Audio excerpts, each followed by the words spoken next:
Go ahead, Mike. All right, everyone. As you can see, we have former NHLer and now current St. Louis Blue, David Backus. So go ahead with your questions. Hey, David, congratulations on this. Pro athletes frequently don't get to really orchestrate how they leave the game, but just in terms of being able to play your last game in St. Louis in May and now having this happen, is it as close as you could come to maybe scripting a departure? Yeah, I think, maybe option A is to win a Stanley Cup in your last game. Option B was probably the way my last week in the league went, with the 2 games in St. Louis, played my last game there. And then the final 2 games for the Ducks were in Minnesota, where I grew up, obviously. So, I didn't play a game there, but I was able to be home by family, have some friends come out to those games and just share a little NHL experience one more time with them. And I can't believe that's the way that my last week went, and I'm so grateful for it. And that reception in St. Louis is something singed in my brain, and all those festivities obviously meant a ton to me, and happy that I can have this opportunity to be part of the Blues organization again at the end of my career. David, what have you been doing? David, what have you been doing since the season ended? Well, my daughter was in kindergarten last year, so we stayed in California till mid-June, and then made the pilgrimage back to Minnesota like we have every other summer. Spent the summer in Minnesota around family and friends. Kelly's father's suffering from early onset Alzheimer's, so extra memories with him, and just kind of being able to put some things into perspective of how much family time really matters, and those moments are critical. And so we did that for a lot of the summer, and now we're back in California for the school year, and we'll see what opportunities come up and what this wonderful life has next for us on the docket, which may be just being husband and wife and family, and enjoying some of the fruits of a 15-year career, and having the opportunity to be together on a regular basis. Were you thinking about it at all, or was it all already settled in your mind that you were retired? Well, last year was, I think a difficult year for everyone with COVID, and then you put in the protocols and the lack of fans and a little bit of isolation. I spent a ton of time on the taxi squad, which is suboptimal, played 15 games or so. Like I said in that letter, I'd wanted to play 1,000 games. So the idea of, well, just one more year, but then you start thinking of the practicality of, okay, it's an 82 game season. Does somebody even want me, first of all? And then if you're on a team, are you able to get in the lineup for 35 games, stay healthy? I've had some health issues, obviously, in the past. So I felt like the game was kind of done with me, and truthfully, felt like I was mostly done with the game as well. So I think it felt right with the ending we were able to have, with all the things. Does 35 more games and get me to 1,000, somehow make me whole inside? I don't think it does. I think it's all these memories that are coming back, and the people that have messaged me today, and the sentiment that is shared, with the places I played and the people we've connected with. And that's really impactful to me. And we settled down on, I have been gone for a lot of, kids' activities and things. And it's time for me to, reconnect with family and to be present, and, be grateful for all the opportunities we did have, but now to be, in this next chapter, which just feels right. And again, the script seems too good to be true of how it ended. And now the Blues being interested in a one-day contract, so I could come back there and end this where it all began. After seeing Barrett do that, it really clicked with me that that's an awesome opportunity, and to have that has been phenomenal. David, when you look back on your career, how do you want to be remembered as a player? You know, I'm hoping that, I think that's something that other people have to decide how I will be remembered, how I hope to be remembered, as a guy that gave it all and did everything in my power and didn't waste an opportunity, left it all on the ice, and, was a great teammate to the guys that I was wearing the same sweater as. And, again, the statistical component of it, the on ice success as a team, that is what it is. But if I'm remembered as a guy that, was dependable, that was responsible, that cared for people, and then went out there and did it myself, to me, that's all that matters as I leave this game. Hey, David, it's Joe Haggerty up here in Boston. Congrats on retirement. Thank you. Thanks for being so personable, so professional, so accountable during your time in Boston. And I know you addressed this a little bit in your letter, but just what do you take away from when you look back now in retrospect from those years when you were with the Bruins? I did address it a little bit. I think those years in Boston were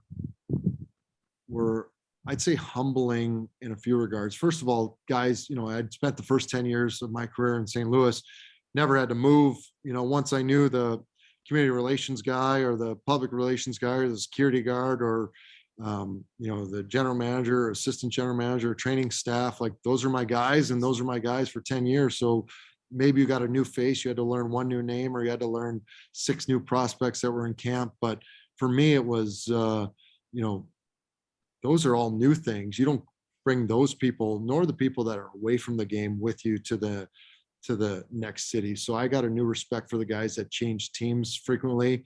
And then I had a new role when I got to Boston. I was no longer the captain or the guy that was looked upon to be the clutch guy or to play in big situations. There were guys that were already in those roles and doing a really good job of it in Boston. So I had to be more of a supporting cast. And I think my time as being in those other roles certainly helped me on how to be a good supporting cast member, to take direction from the leadership, to ask how I could help rather than wait to be told, to grab some younger guys and have more quality time with them. Because I know when you're one of those prominent leader guys, your time is stretched so thin through so many different aspects that you don't have time to necessarily deal with the small details, and to have someone dealing with them would be very important.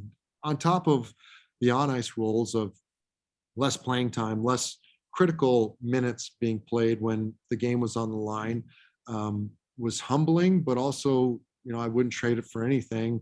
And then I think it all circles back, obviously, to the finals in 19 that were so much emotion wrapped up into that. And, some players never make it to a Stanley Cup Finals and play 15 years. I'm grateful for that opportunity. When I left St. Louis, I said if the team I was playing on wasn't going to win the cup, I hoped it would be the Blues. And as much as that was a bitter pill to swallow that year, because I had hoped to win a cup, I was happy for the city of St. Louis. At the same time, my guts were ripped out from being so close and not winning it. So, that's my, I guess, 3-minute synopsis of my time in Boston. I think what I left out was the people that we did meet in the city were amazing. The people in my daughter's school, the people around the rink. I was just back there, unfortunately, on not good terms with going to Jamie Hayes's funeral. And you start to see some of the people that you had impact on and that impacted you and your time. And like my letters, really what was the emphasis in there was the people are what matters. And that really hit home in my time back there last week. Good luck with everything, David. It's been a pleasure. Thanks, Joe. David, this may be impossible to answer given 10 years, an entire decade in St. Louis. Is there one memory that sticks out? Maybe one that you think about the most, even if it's maybe not the most memorable moment in the game or anything like that?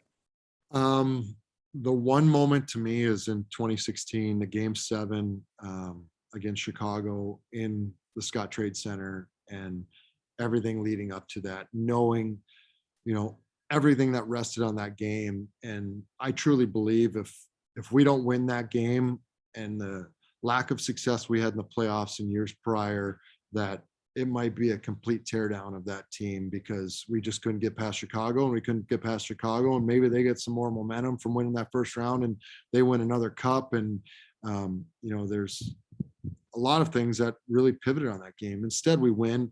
We beat Dallas in 7 games in the second round, and then we're into the conference finals. And it's like, we've got something here, and this doesn't need a full redo. This needs a couple tweaks, and we're right on the doorstep. Or it needs a couple bounces, or it needs one more piece here or there, and all of a sudden we're at the promised land. And I think certainly it happened. Unfortunately, I wasn't a part of it, but I think a couple years later, you get not that it was Hitch's fault or Mike Yo's fault, but you get a new coach that's got more of a workman-like background and emphasis, and guys accept roles, and a goalie gets hot, and all of a sudden that step is taken in quite a turnaround year. And I think we all felt that was a possibility after we made that run in 2016. So that moment, I'd say in game 7, I think Troy Brouwer, was the most seasoned guy and was a former Blackhawk and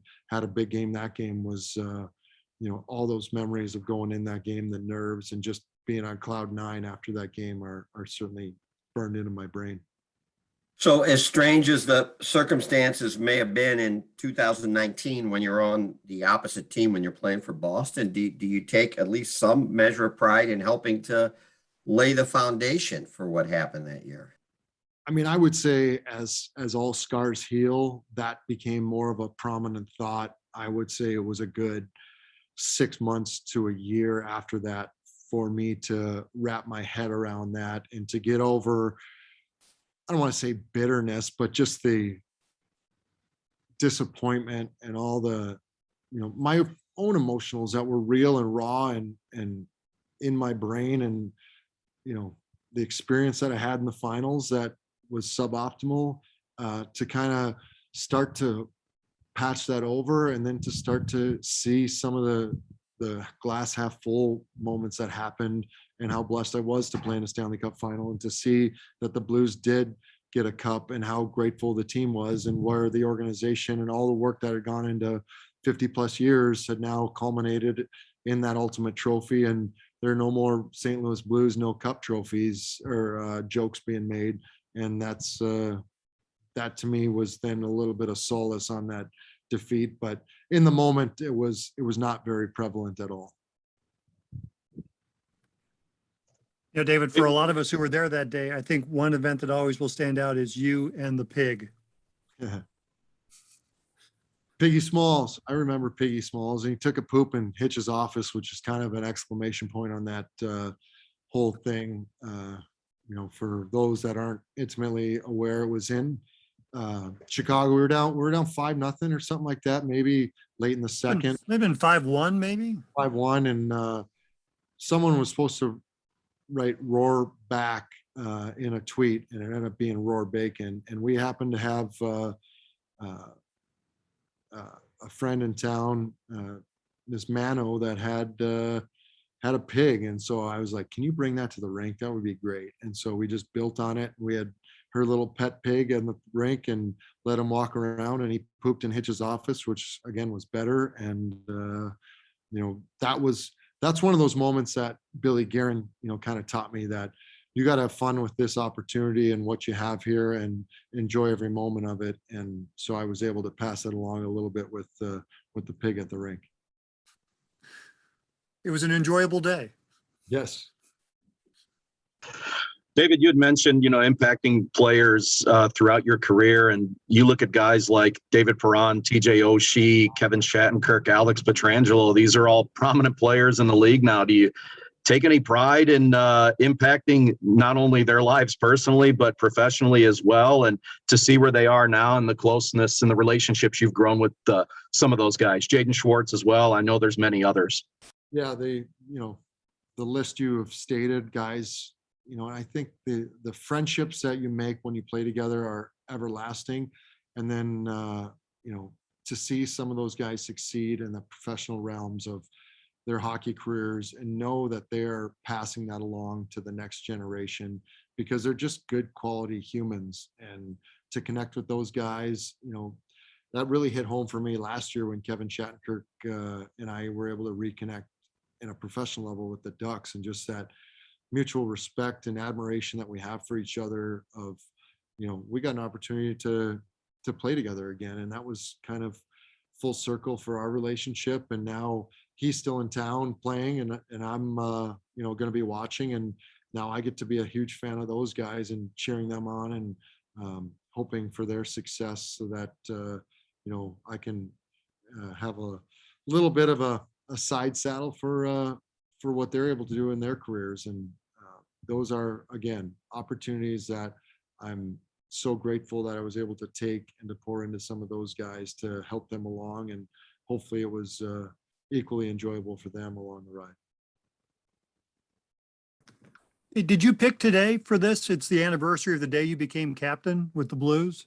I didn't, it was in conjunction. It was supposed to be originally, I think, yesterday. I don't know what pushed it to today, but I saw that on a tweet and I was like, no way. And then I saw that it was the same day that Al retired with the Blues. So it's just, crazy how those things work out.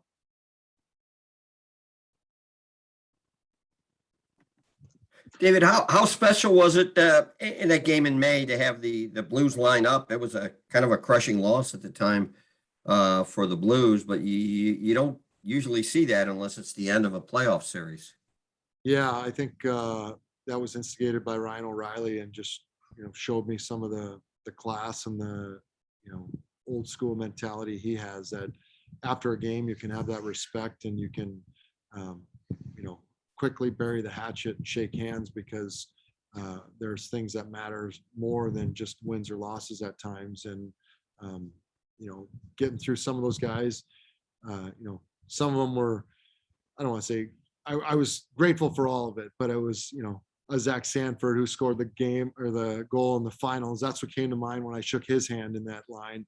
Other guys, it was moments of competing against each other. Others, it was, Colt Parayko and going to an Indy 500 with him, in a postseason, him and Petro, and, spending some time in the pits with Graham Rahal and seeing some of the cool things with him. And then, I think David Perron really got to me in that line, just of all the moments we had together, of on the ice, off the ice, a friendship that is lasting. I know that, when he was with Vegas and lost in the finals, had some talks with him, and he was trying to describe to me the feelings that he had not winning. And then I got to feel those a couple years later, and just all the history that we had. And then Torrey Krug on the bench with our experiences we had in Boston, Ray Borelli, and guys that you see at the rink every day that really care for you as people and pour into you and help you along this journey.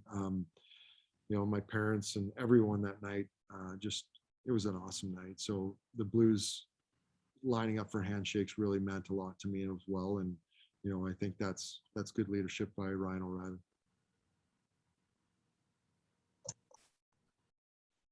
David, would you like to stay in the game at all at some point here in the future? I think in this last couple of years, when I thought I was done with Boston, and the Ducks were able to pick me up and gave me kind of a second lease on life. I enjoyed the game. Not that I didn't ever enjoy it, but I don't want to say burdened, but I had a lot of, it was not just, hey, let's go play, it's fun, let's enjoy these moments. It was, hey, we got a job to do, we're mission focused.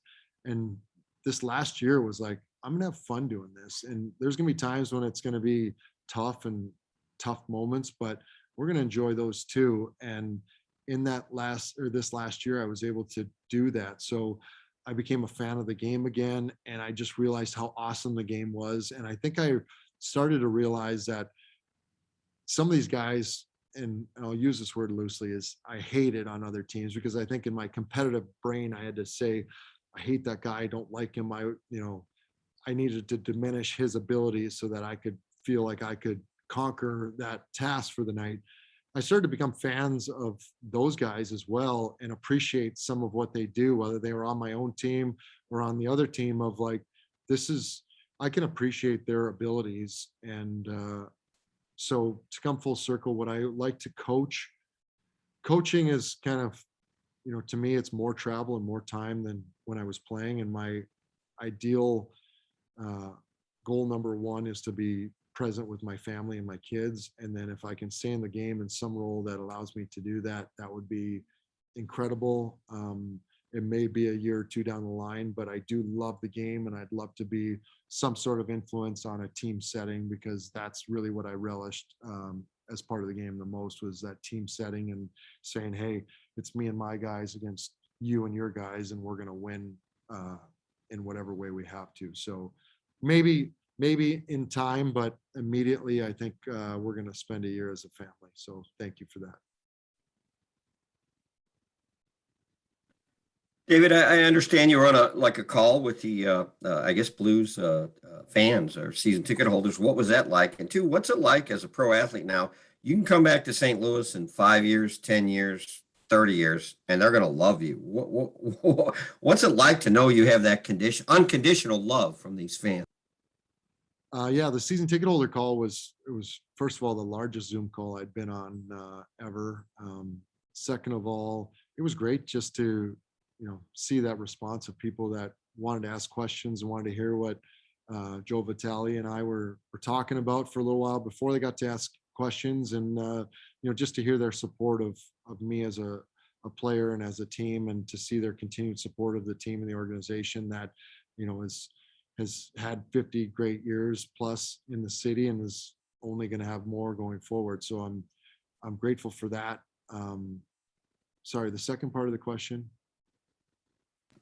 Was just what it's like to the feeling for an athlete to know you could show up in St. Louis 5 years, 10 years, 25 years from now, and that unconditional love is still going to be there from the Blues fans. Yeah, so we were back there mid-August for Kyle McCullen was having a charity event for his Brace for Impact organization that he does, and just to see the welcoming we had at that event, and that was Cardinal based, and like I say in the letter too, of the moment at the Cardinals game after I had signed with Boston free agency, the ovation there, that really just drilled down into my heart of like that connection and 10 years there and connecting with the community, how much that mattered reciprocally of like, we love the city there. When we're there, it's like we're back home. And when we were not, and the people when we're there seem to think that we never left, and they embrace us like we were still playing there. So that is a special connection, I think, that is irreplaceable. And again, that will be lasting. For me, at least on my side, we will forever love St. Louis, and whether we end up back there or not, time will tell. But a special place in our hearts, and the people make it that way for sure. I know Are you David ready? has all the time in the world now, but let's do 2 or 3 more for David. Well, David, are you ready to get initiated into this alumni group here? I don't know what that entails. I'm hoping that it's not as rigorous as my initiation into the NHL, but if that's what it is, I'm willing to pay that price to join that crew.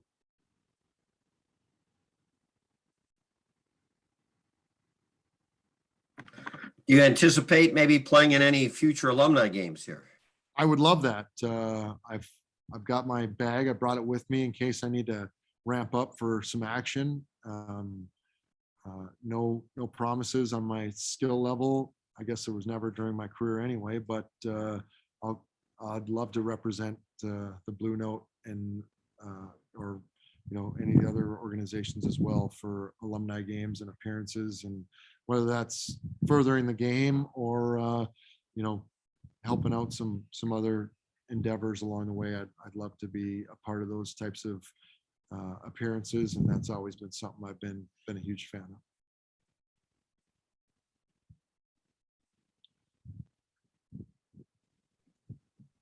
All right, if everyone is good, David, thank you for everything. You're always great with us, great with the media. I appreciate you jumping on today. Thank you. I appreciate you and all that the Blues have done to make this possible, and all that they've done throughout my career. So thank you. Thank you, David. Thank you, David. Congratulations. Cheers, y'all. Appreciate you. Mhm.